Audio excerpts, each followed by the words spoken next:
चुड़ैल पार्ट 1। ऊंची ऊंची पहाड़ियों और घने जंगल से घिरा हुआ भैरवगढ़ गांव काली पहाड़ी के ठीक पीछे था। काली पहाड़ी यानी मौत का घर। भैरवगढ़ गांव तक पहुंचने का रास्ता बेहद दुर्गम था। लगभग 24 घंटे घने तूफान और तेज हवाओं की वजह से वहां के वीराने माहौल की कहानियां लोगों के दिलों को दहला देती थी।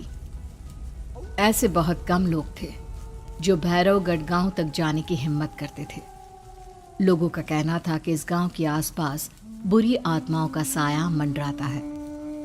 गांव के रहने वाले लोगों ने वैसे तो अपनी आंखों से किसी बुरी आत्मा या साये को नहीं देखा था, लेकिन गांव का बच्चा बच्चा इस बात को महसूस कर सकता था कि गांव के ऊपर कोई तो खौफनाक साया मंडरा रहा है।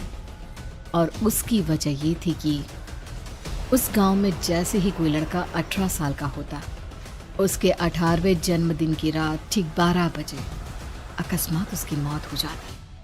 हर बार ये मौतें बड़े ही रहस्यमयी ढंग से होती और इस बार सरपंच सुमेर के बेटे को 18 साल होने में अब बस 15 दिन बाकी थे। अजी सुनते हैं, हमारा बेटा भी कुछ दिन बाद 18 साल का हो जाएगा। कहीं वो डायन उसे भी खा गई तो।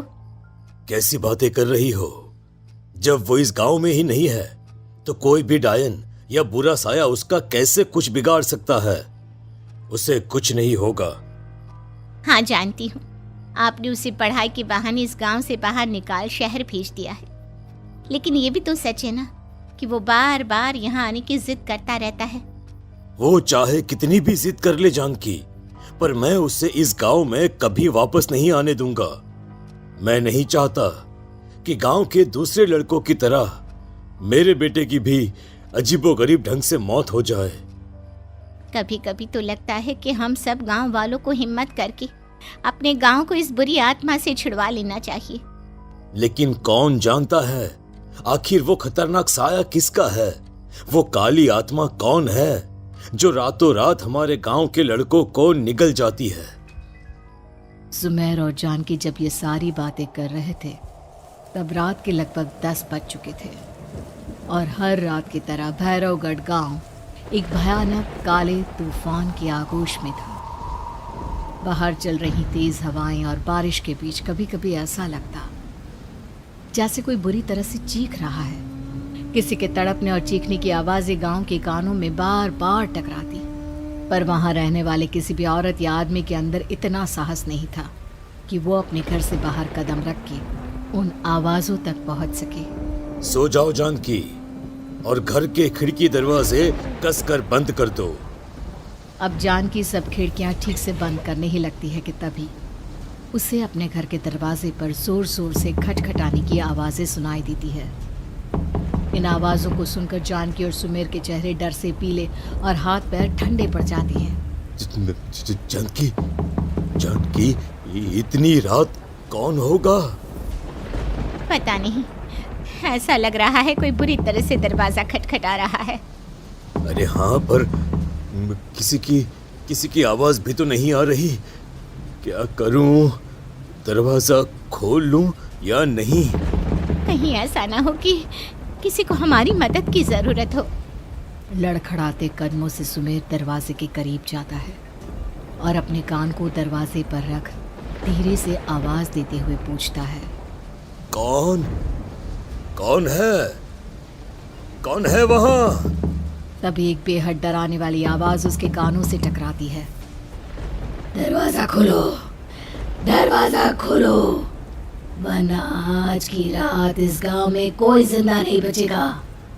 मैं जानती हूँ तुम्हारा बेटा 18 साल का होने वाला है। अगर उसकी जान की जरा भी परवाह है तो दरवाजा खोल दो।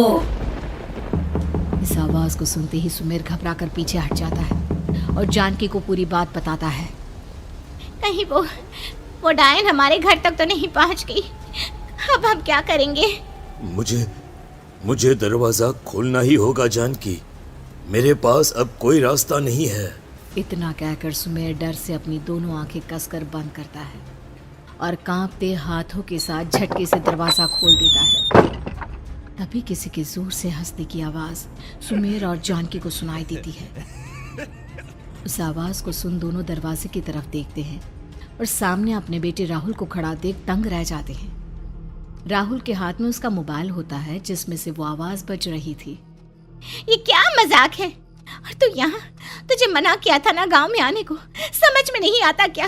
18 साल का होने वाला है तू। माँ, आप लोग भी पता नहीं किन अंधविश्वास भरी बातों पर भरोसा करते हैं। क्या मैं अपने घर नहीं आ सकता? आप लोगों से नहीं मिल सकता? देख बेटा, हमने तुझे किसी वजह से ही इस गांव से दूर रखा था और यहां आकर तूने अच्छा नहीं किया। चल चल चल, मैं तुझे अभी के अभी वापस शहर छोड़कर आता हूं। ओफो पापा, आप बेकार की बातों से परेशान हो रहे हैं।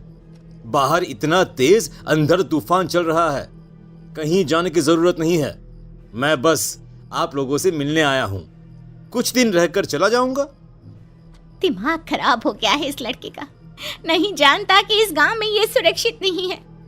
किसने कहा था तुझे यहाँ आने को? ये आवाजें सुन, बाहर से जो आवाजें आ रही है तुझे सुनाई नहीं देती क्या? अरे माँ, जब जोर से तूफान चलता है, तेज हवाएं चलती हैं, तो इसी तरह की आवाजें आती हैं। ये बहुत नॉर्मल है माँ। नॉर्मल होगी तेरे लिए बेटा। 4 दिन शहर में पढ़कर आया है तो अपने माँ बाप की बात नहीं मान सकता। माँ, मुझे अभी बहुत जोरों से भूख लगी है, पहले कुछ खिला दो, और रात भी बहुत हो गई है। हम इस बारे में कल बात करते हैं, ठीक है? राहुल के वापस आ जाने से जानकी और सुमेर की आंखों की नींद उड़ गई थी। खाना खाने के बाद राहुल तो अपने बिस्तर पर जाकर सो गया, लेकिन जानकी और सुमेर पूरी रात उसके कमरे के बाहर पहरेदारी करते रहे। उन्हें पल पल इसी बात का डर था कि कहीं उनके बेटे को कुछ हो ना जाए। रात बीतती है, सुबह का सूरज निकलता है। अब जैसे ही वो राहुल को नींद से जागते देखते हैं तो उन दोनों के दिल को सुकून मिलता है। अरे माँ, पापा, आप अभी तक यहीं बैठे हैं? क्या पूरी रात सोए नहीं? जिनकी जवान बेटी की जान को खतरा हो, उन माँ बाप को नींद नहीं आती बेटा। अब तो वापस शहर चला जा। देखो माँ, मैं किसी जरूरी काम से इस गांव में आया हूं, और वो काम पूरा होने के बाद मैं खुद यहां से चला जाऊंगा। काम? गांव में तेरा क्या काम है? पापा, मैं बचपन से ही इस गांव के बारे में बेहद डरावने किस्से सुनते आया हूं, इसीलिए अब मैं उन्हीं किस्सों के ऊपर डॉक्यूमेंट्री फिल्म बनाऊंगा। रिसर्च करना चाहता हूं कि आखिर सच्चाई है क्या। हे भगवान, लो जी, सुन लिया, और भेजो इसे पढ़ने के लिए शहर।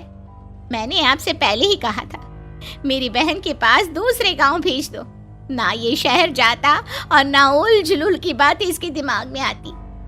जानकी और सुमेर राहुल को समझाने की बहुत कोशिश करते हैं, पर वो किसी की बात नहीं सुनता और अपना कैमरा लेकर गांव की पास वाली काली पहाड़ी की तरफ निकल जाता है। अब राहुल जैसे ही काली पहाड़ी पर पहुंचता है, उसकी नजर पहाड़ी के ठीक बीचों बीच बनी एक पुरानी झोपड़ी पर पड़ती है। यहाँ भी कोई रहता है क्या? ये इंटरेस्टिंग होगा। राहुल की आवाज पहाड़ों से टकराकर उसके कानों में सुनाई दे रही थी। उसने चारों तरफ का नजारा देखकर वहां की तस्वीरें अपने कैमरे में उतारना शुरू कर दिया। तभी अचानक राहुल ने अपने कैमरे में खींची हुई तस्वीर को जूम करके देखा और उसमें उसे जो नजर आया वो देखकर राहुल के होश उड़ गए। क्या सचमुच उस गांव के ऊपर किसी बुरी आत्मा का साया था? क्या राहुल की जान बच पाएगी? क्या देखा था राहुल ने उस फोटो में जिसे देखकर वो दंग रह गया? इन सवालों के जवाब जानने के लिए देखिए इस कहानी का अगला भाग।